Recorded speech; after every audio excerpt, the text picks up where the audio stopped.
ఈ champions trophy తర్వాత ODI కెరియర్కి retirement ఇచ్చే top 3 players.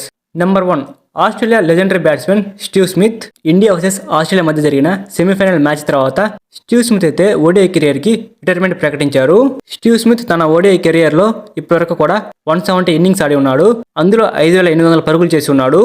And second player David Miller ఈ ఛాంపియన్స్ ట్రోఫీ తర్వాత రిటైర్మెంట్ తీసుకునే అవకాశం ఉంది. డేవిడ్ మిల్లర్ ఓడిఐ కెరియర్లో 3000 పరుగులు అయితే చేసి ఉన్నాడు. డేవిడ్ మిల్లర్ సెమీఫైనల్లో న్యూజిలాండ్ టీం మీద సెంచరీ సాధించాడు. డేవిడ్ మిల్లర్ సెంచరీ కొట్టినప్పటికీ కూడా ఆ మ్యాచ్ సౌత్ ఆఫ్రికా టీం ఓడిపోవడం జరిగింది. అండ్ థర్డ్ ప్లేయర్ మన ఇండియన్ బౌలర్ మొహమ్మద్ షమి కూడా ఈ ఓడిఐ ఛాంపియన్స్ ట్రోఫీ తర్వాత రిటైర్మెంట్ ప్రకటించే అవకాశం ఉంది. మొహమ్మద్ షమి తన ఓడిఐ కెరీర్లో మొత్తంగా 205 వికెట్లు తీసి ఉన్నాడు. సో వీళ్ళనమాట ఓడిఐ ఛాంపియన్స్ ట్రోఫీ తర్వాత రిటైర్మెంట్ తీసుకోబోయే ప్లేయర్స్ అయితే. అండ్ మన టీమిండియా తరపు నుంచి రోహిత్ శర్మ, విరాట్ కోహ్లీ అండ్ జడేజా ఈ ఛాంపియన్స్ ట్రోఫీ ముగిసిన తర్వాత రిటైర్మెంట్ తీసుకుంటారని చెప్పి వార్తలు అయితే వస్తున్నాయి.